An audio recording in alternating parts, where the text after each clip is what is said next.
Okay, hi everyone, and thanks for joining us for this talk with the Toronto-based artist Timothy Yanick Hunter, who's currently sitting in his exhibition at Cooper Cole in Toronto.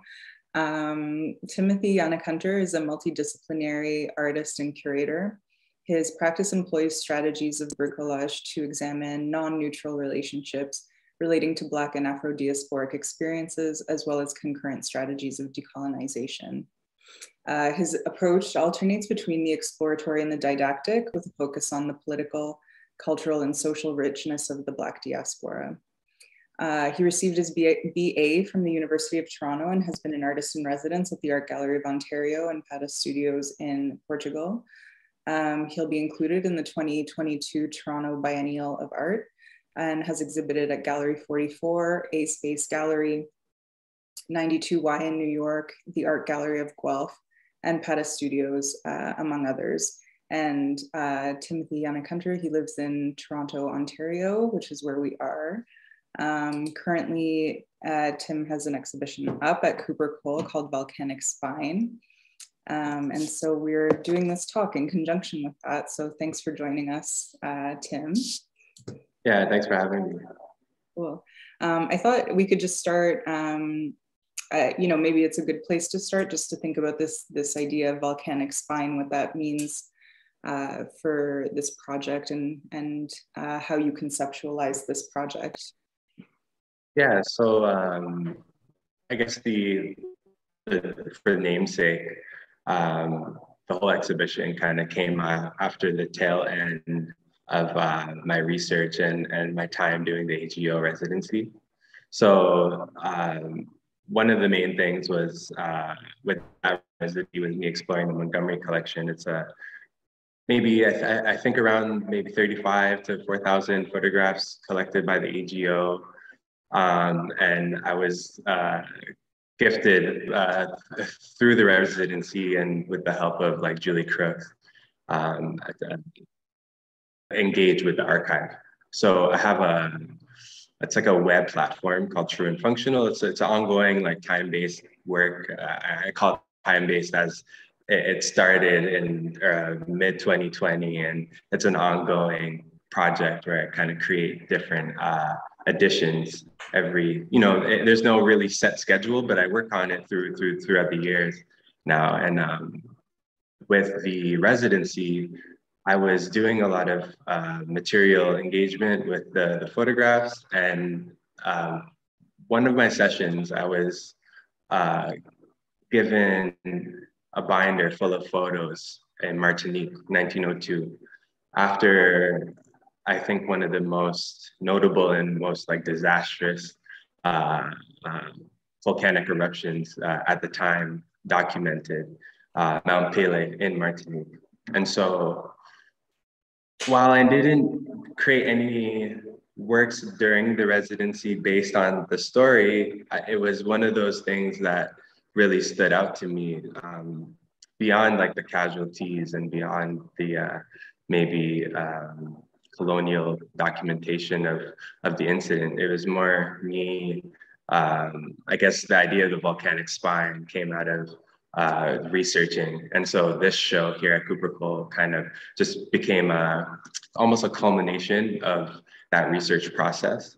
So, aside from maybe key works in this show, I believe the idea about like the volcanic spine is really just like a nod to that research process. And so this show overall is kind of a nod to the research process and engagement with archive, storytelling, and those kinds of things. And so can you tell me, what did you find particularly interesting about the eruption in Mount Pelée in 1902?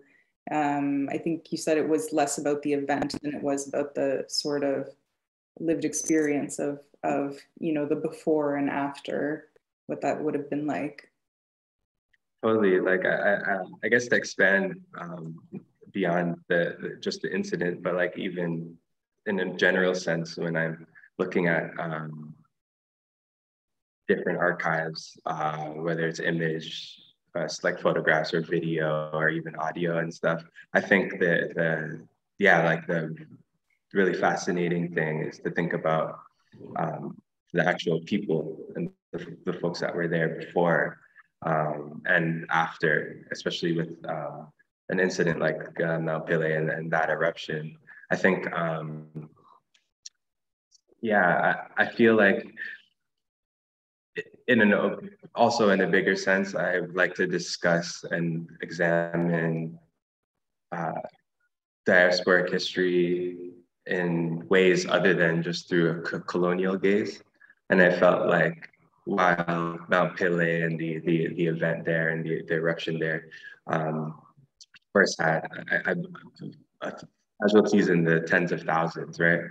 Uh, Thinking about something like that, especially as a first generation Caribbean person outside of there, it's kind of looking into these historical moments and trying to maybe reconcile things through these stories and trying to see, I don't know, there's a kind of certain feeling of closeness, even though, you know, being so away from those places. My background is Jamaican, by the way, to be specific. So, but I think in thinking about the islands in particular and the Caribbean in particular, and then thinking about somewhere like Martinique. And I don't know, like I could kind of go long-winded about it, but like I think about at the time I was working on an exhibition with Liz Akiriko and Catherine McKittrick and Isabella Okoro at Gallery 44.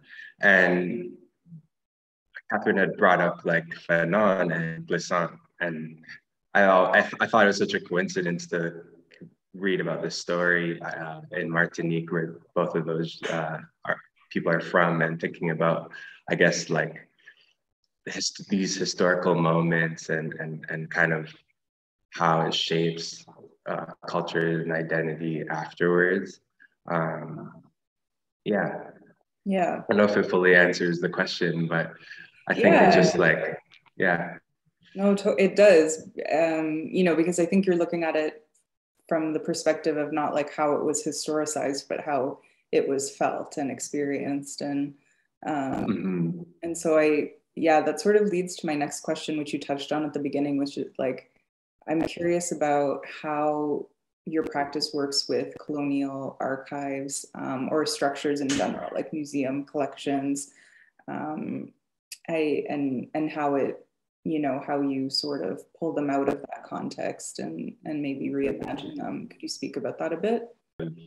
I mean, there's many motivations to my practice, but I think one of the main things is saying, yeah, taking these kind of documents or this material and thinking about like, yeah, how can I kind of create like some sort of intervention with them.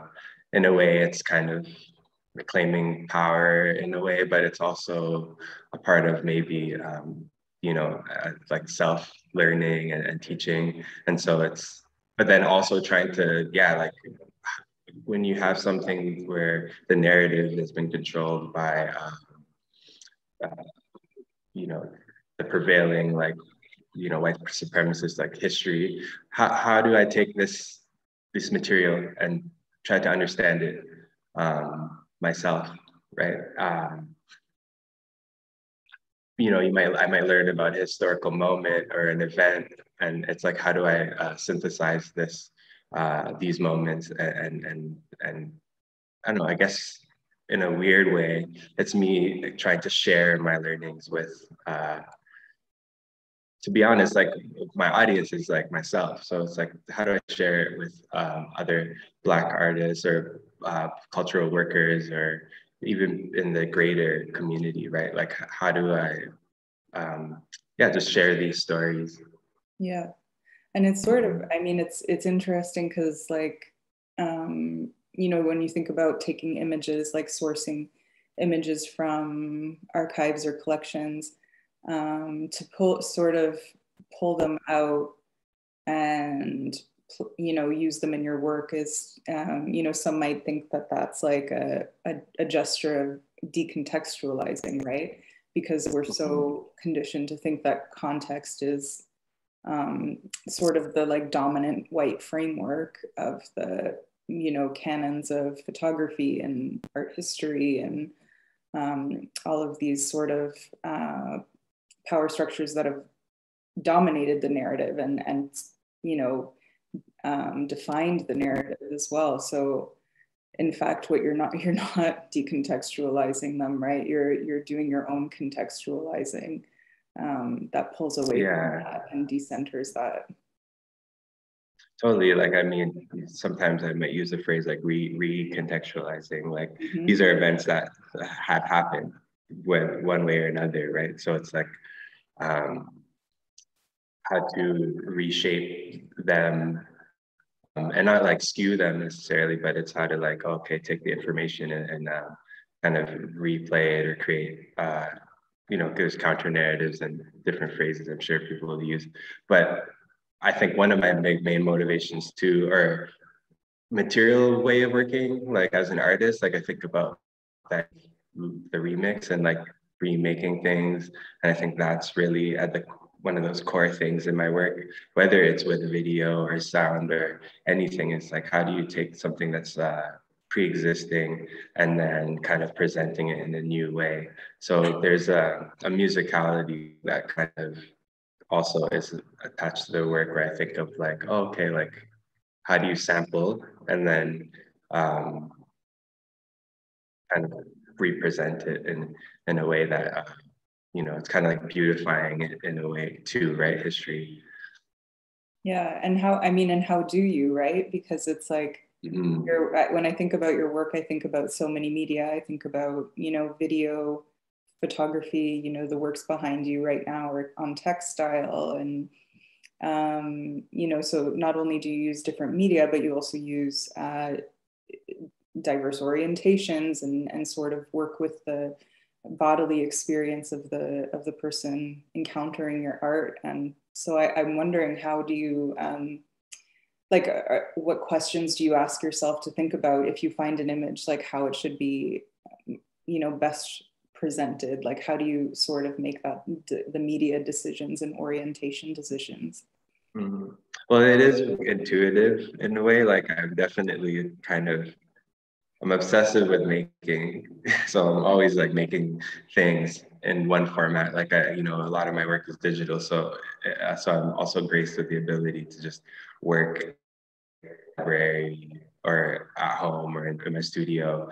And so I don't know, I guess like, you know, kind of to your point, me thinking about how people engage with the work, I would think about space a lot, right? So like so I'll create this work, but then it's like once I, you know, for better, it's like when I get to the space, I can kind of start thinking about how people will move around the things, the objects. And, you know, a video isn't just it's for me, it's not important that it's just a standalone video. Like I can make video I can make video all day, but then it's like thinking about like exactly like how people are gonna do the work and how they'll feel it in different ways. Even again with sound, I think sound's a big part. It's sound in space. So it's like how will the sound guide people through a piece and how will and you know, many installation, I think all installation artists think about this, right? Like how, like what presence will the work have in relation to the viewer and stuff. So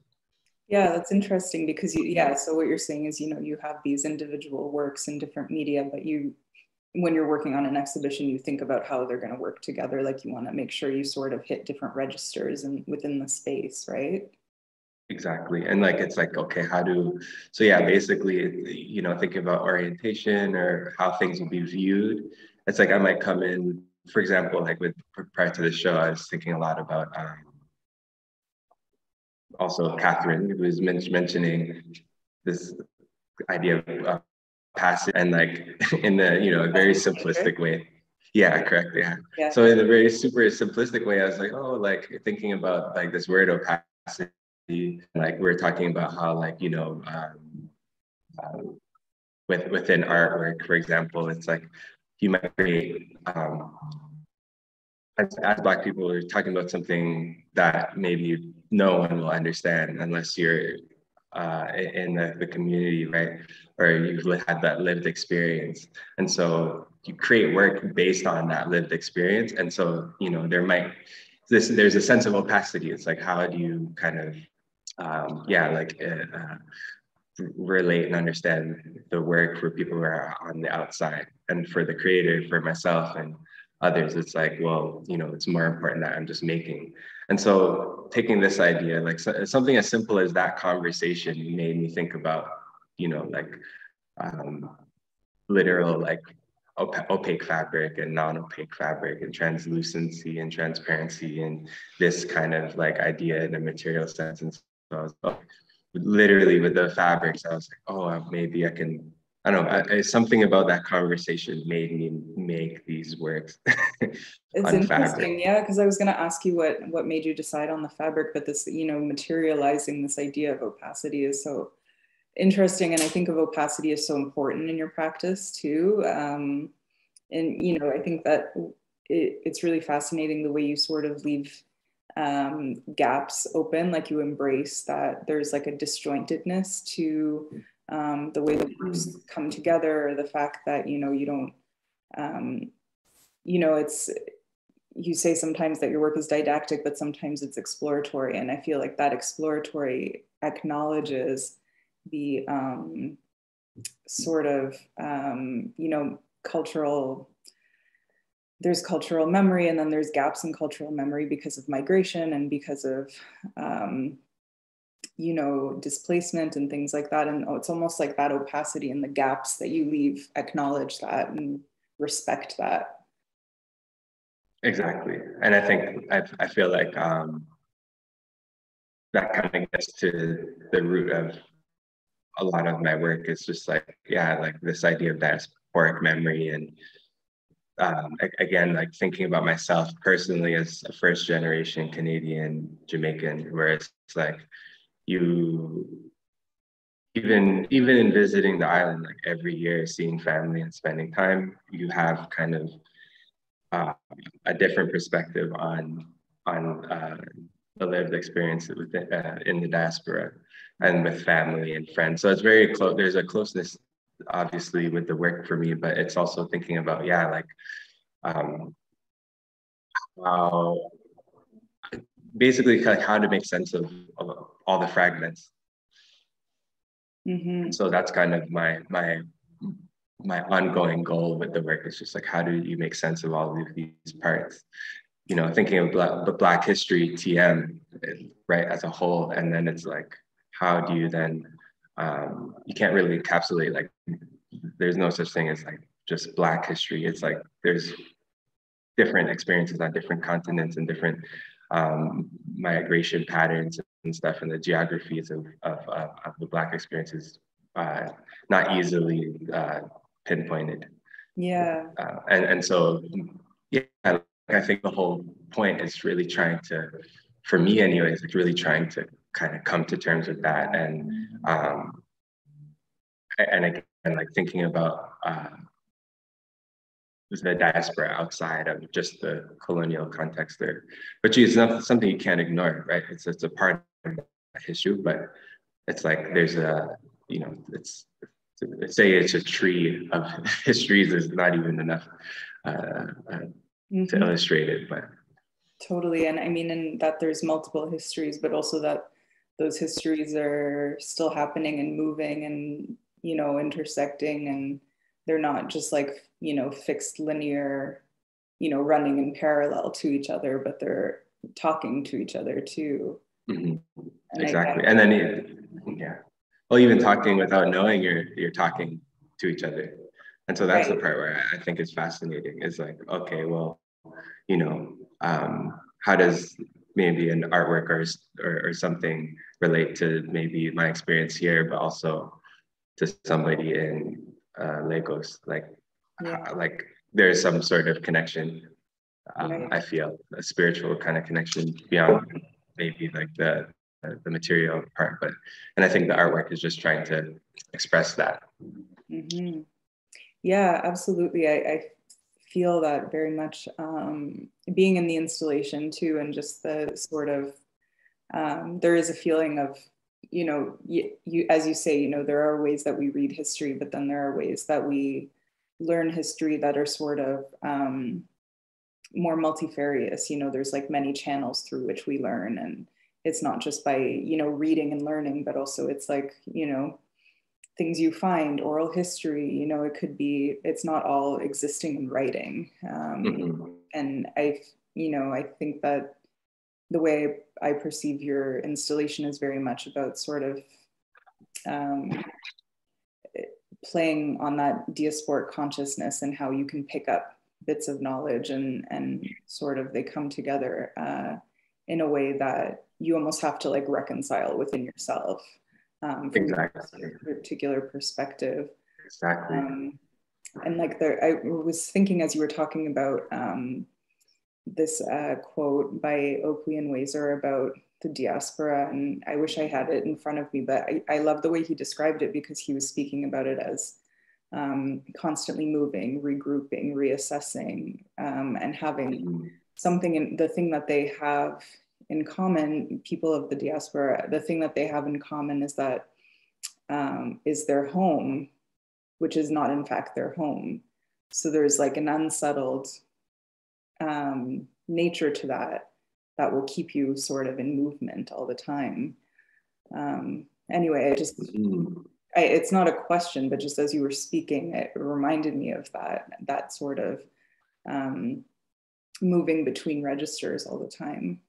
Absolutely, yeah. I think that's why for me, it's a little hard to kind of create these like total bodies of work where it's, especially in a contextual sense. Like, again, in material, whether it's like video or sound or fabric or whatever have you, that's like a simple thing to do. But then it's like conceptually, and then you're talking about such a dynamic experience. It's like, how do you pinpoint it? And I guess this is just to touch on your earlier kind of comment on my work, but yeah, like I found just embracing that fragmentation and the idea of home, right? Like, yeah, like where instead of spending your whole life trying to figure out what that means, instead it's also recognizing that home is maybe many places and no place at the same time. Yeah, that's a good way to say it. And your installations also, you've described them as being sort of visualizations or manifestations of your self-guided research as a person from the Caribbean diaspora. Can you explain a bit about that perspective or that? Yeah, well, totally. So I feel like a lot of young people from the diaspora, and more specifically like Canada, you know, it's like can really relate to the fact that, you know, Black history taught in our institutions is a very, very linear conversation. I think I can't miss this, but Camille Turner and her work with the Afronautic like research lab. So I had volunteered.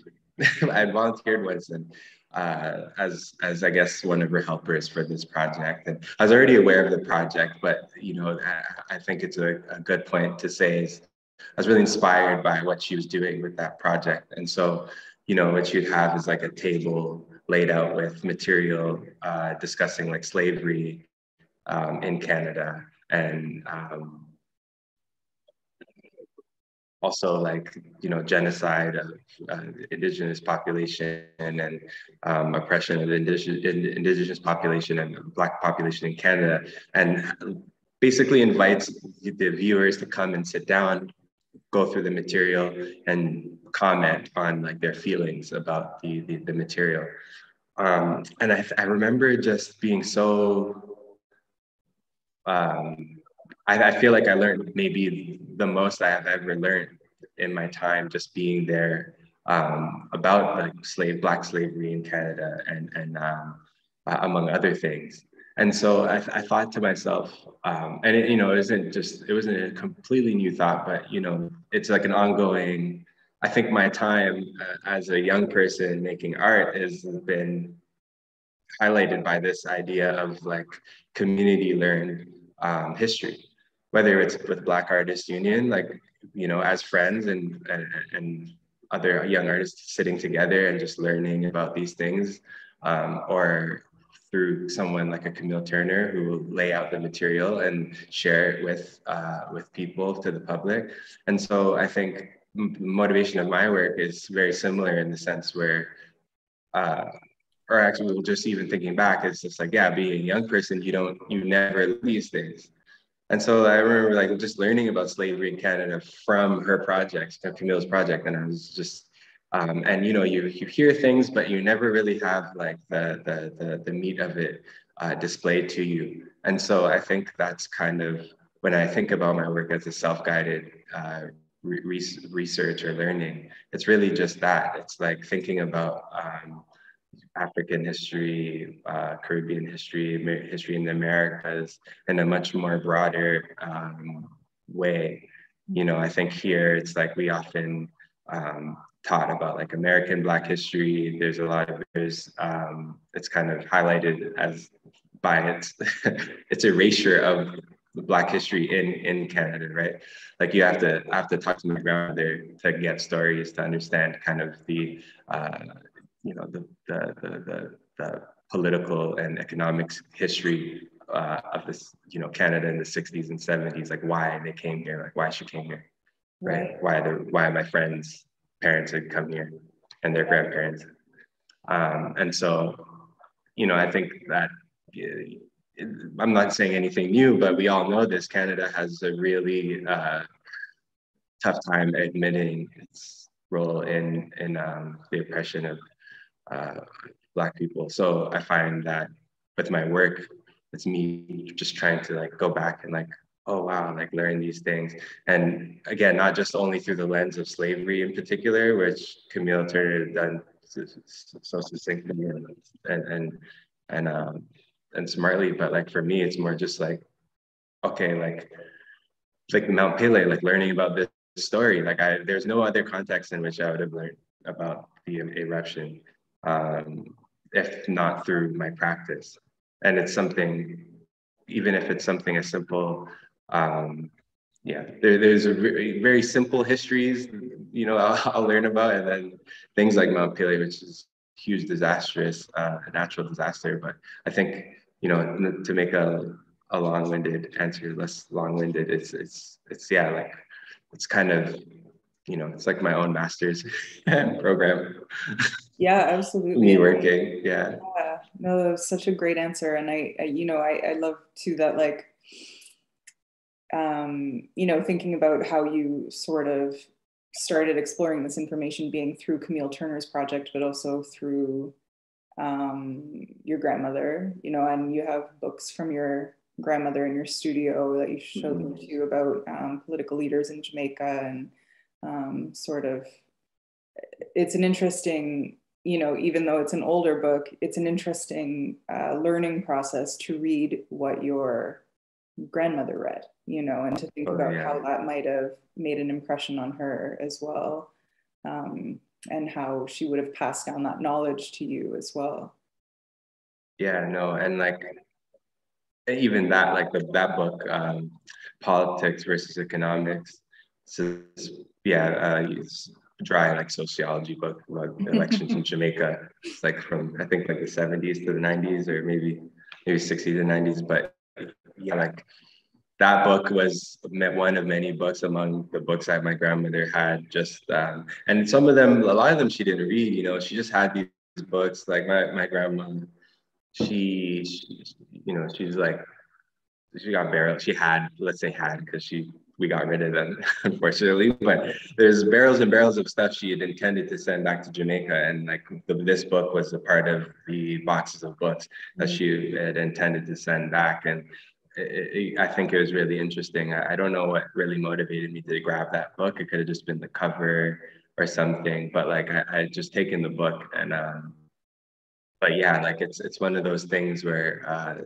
it's really by happenstance you have to learn about these things. In the general Canadian history, you learn these things in school. You even learn about European history in school, like how many kids today are probably doing a class learning about the Second World War, literally only through the perspective of Europe, right? Kids will learn more about, Britain than they'll learn about any place, any other place, and you're a Canadian, and so this idea that like, oh, well, we're, a lot of people could probably relate, where it's like you're a kid and then there's always some like white kid who's like, oh, well, why is there Black History Month? There should be a White History Month. And then you have to tell them like the whole thing is White History Month. The whole education, so this, white history. Exactly. So it's like literally me taking the initiative to go and do that. Which many people have done before. Some people just need a different motivation. I'm an artist, and so I think through my practice is kind of the kind of conduit to learning. Yeah, absolutely. And you mentioned also, which I think is important, Black Artists Union, which I think it would be worthwhile to talk about that, just in terms of what it is and how that sort of works with your practice, just for people who will watch this and don't maybe know the Toronto ecology that well. It'd be nice to hear a bit about Black Artists Union. Yeah, so we're like a group of young Black artists who are getting older, but young. And I mean, maybe it's like been, I don't even know, it's maybe 4 years. And so at the beginning, it was really simple premise of there's a bunch of us who are just friends who happen to be artists, and it was kind of came to our minds like, why don't we just do an exhibition? And we just did one in Kensington Market like years ago, and I think that first exhibition was the beginning of kind of a more organized body. So, it was really a simple premise of like, oh, like we're not really seeing young Black artists showing, especially together. You might see some artists in some space or some other space, especially on the younger end, where it's like, you don't really have much access to institutions, galleries, spaces. And so I think the idea was really just, with strength in numbers, and we started with 5, and today we're around like 9 to 10 people.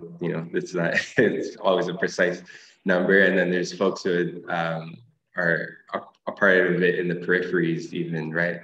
And so, yeah, I think one of the main things though, which I think was always important is, this is more pre-pandemic because, we've been under kind of like the COVID-19 shadow for the last year, 2 years almost. And so prior to that, we'd meet like almost every week. And I think kind of back to talking about education and learning, I think meeting as artists is great. But I find what we discuss more than even just practice and art is like community building and ideas around our impact as artists. And there's a lot of learnings that came with that, whether like learning how to organize and learning how to disseminate artwork and work with other artists outside of the core group and stuff. So, I mean, it's a dynamic kind of group where we've also worked as individual artists, but we've also done curatorial projects and among other things like screenings, different things. Yeah, it's super fascinating. And I think it's sort of like thinking about what you said about the beginning of Black Artists Union being something, just to sort of build a community and curate your own show, and sort of how that might relate to the polite racism of that's more specific to Canada than the US. It's there, but it just has like a different mask on. Do you think that there's, I'm curious, I mean, this is not about your exhibition, but it is like, I'm curious what you've seen evolve over the last few years. Is there an evolution, or do you think it's sort of just like maybe morphing but staying the same? Is it like, how does Black Artists Union, how has it been feeling beyond that sort of founding moment? Oh, well, Yeah, I guess it is in transition, and we're still figuring out like exactly how to move and what we would like to do. If we're talking about the group proper, I think, you know, just like a lot of people, COVID-19 really put a shock and kind of gave everybody kind of perspective on just life in general, but also work and stuff. And so, you know, I'm happy to say that at the top of the pandemic, other group members had put a lot of time in like helping out other artists through like grant program and kind of putting highlight on other young artists who had been working. But yeah, I think really, right, you know, not to speak because it's a big group, right? So there's a lot of us, but Yeah, I do sure. feel like, yeah, so I do feel like, you know, in a plain sense, everyone's, you know, like the work, everyone's making really interesting work and still producing despite the challenges and stuff. But like, yeah, I feel like there's definitely a sense of like, you know, how to adapt to what's going on. And in terms of like your questions about things changing and like, so there's the Toronto landscape for Black artists, you know, I can't really, not an authority necessarily to be able to say if things are different or not different. You know, we'll be honest, like George Floyd and there's this time last year where, you know, a lot of there's been a lot of like a spotlight on Black artists, but I think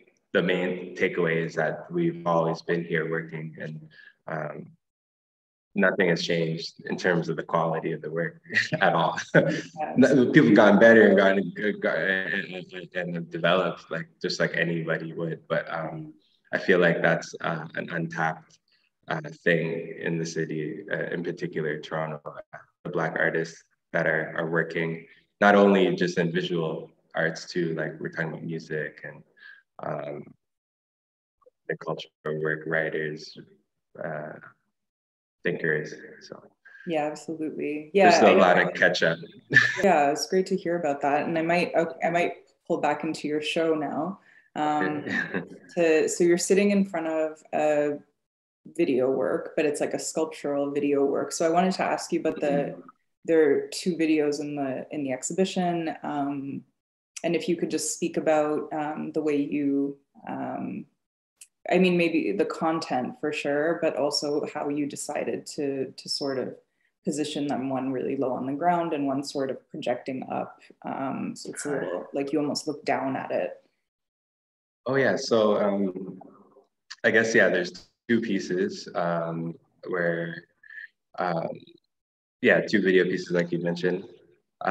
Yeah, I guess like you know, if I'm going to talk about the screens and why I position them the way I have, or thinking about the engagement with the screens, you know, I think we're in a time period where the screen is a very like it's kind of a marker of the time period that we're in. And I think thinking about the screen and how you engage with it is something that's really fascinating, and like what it means when it's positioned in one way or another. And this is really just like from a more like a making standpoint. But yeah, like I think with Pele's Tower, that the piece behind me, You like that piece. so people, Oh yeah. because it's just right So there. yeah, oh yeah. So it's maybe like a 3 foot tall sculpture video. Can't really see it, but the video is playing. Or it's not playing now, actually. It's just Yeah, but you there. would look down at it. Exactly. It's around a minute long. And the images are a compilation of images, mostly from Martinique, documentary footage from Martinique spliced with more footage from Martinique, actually, but then also, you know, just Caribbean boys playing cricket and school children walking, many different things. So it's kind of a video collage within the sculpture. And I guess to the right of me is No More Accidents, which is a piece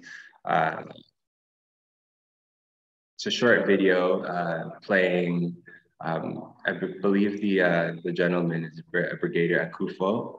And he's discussing a very simple matter. It's like the change from left-hand traffic to right-hand traffic in Ghana.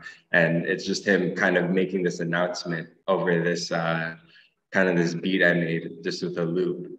And so, yeah, I don't know, I guess, again, back to the idea, so that, you know, that's the content for each piece, back to the screens. I think it's just, you know, looking at a screen in your phone is maybe the most notable screen that most of us engage with every day. You look at the phone in your hand looking down often. When you're watching a film in the theater, like you have this like big screen that's like up and it like, takes your whole attention.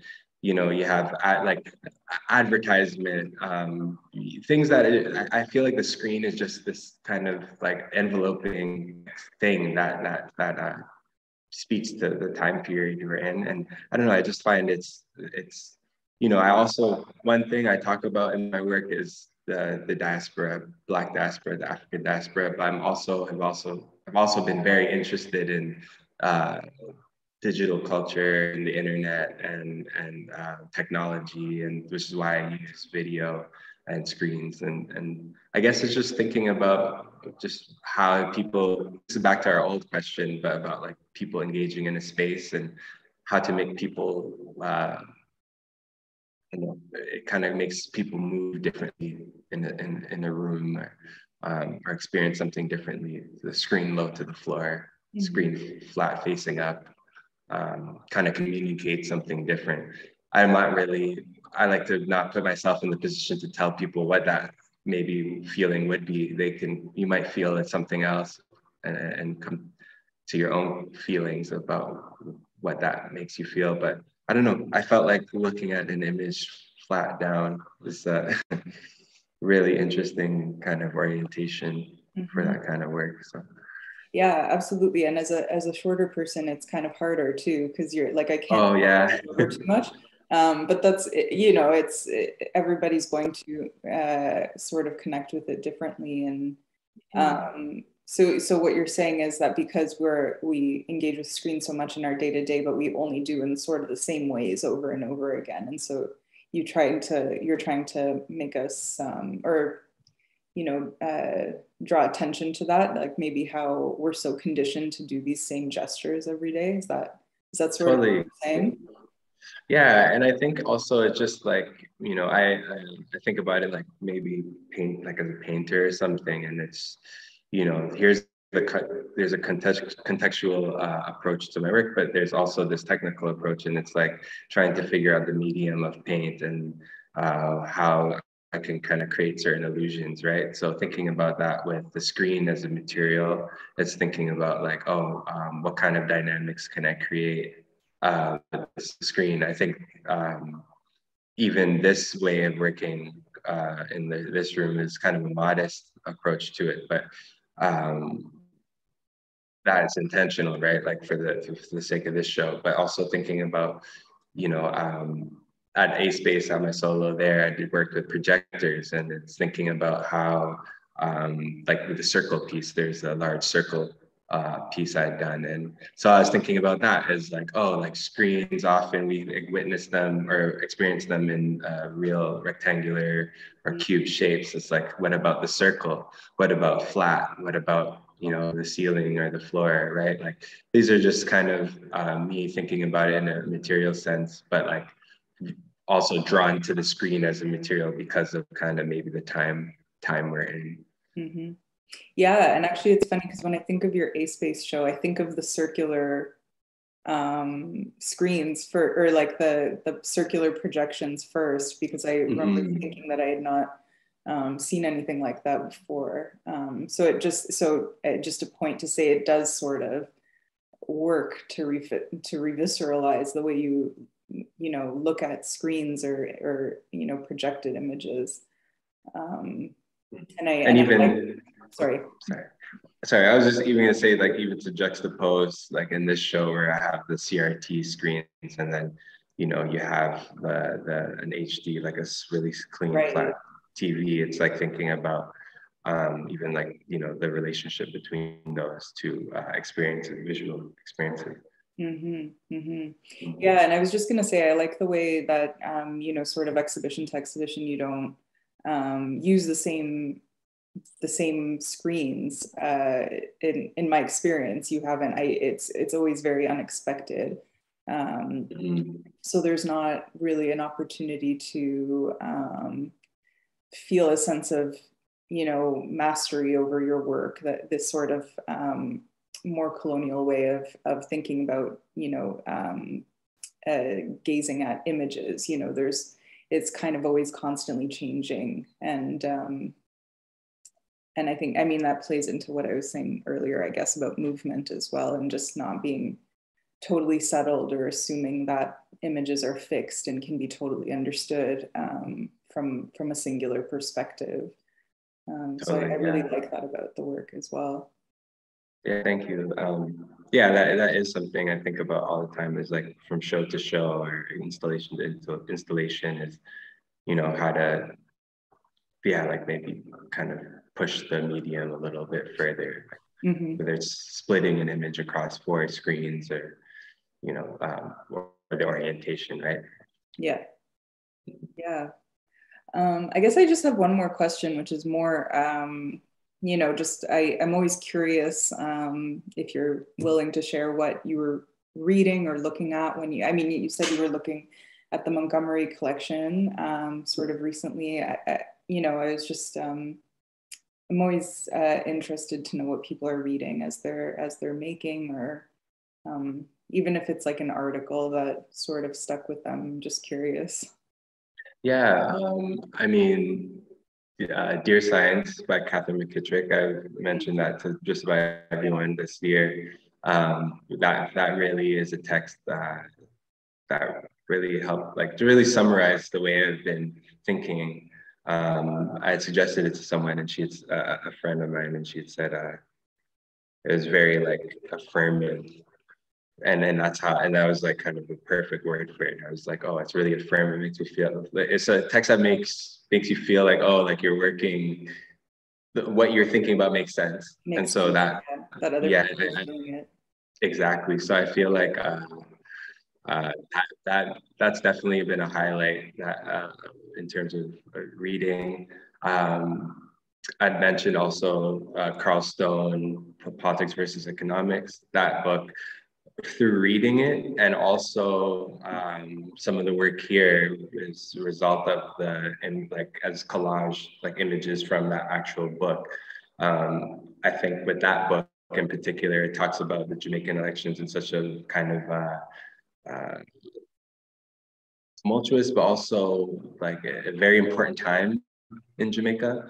And so, and I know this through my dad, you know, so he would tell me about these stories, and Prime Minister Michael Manley, and so there's 2 parties in Jamaica, the PNP and the JLP, and my family, at least my dad's side, you know, they're People's National Party, and they're really, I guess, big supporters of that party. And so to hear the stories and like this, I guess there's like this feeling of like this working class uprising is what, you know, I'd hear from him. And so like finding this book that my grandma had, and this was when I was on residency in Apata, and so I was reading that that whole time last year, I guess almost 2 years now, but rereading it this summer while working with the collection, the Montgomery collection.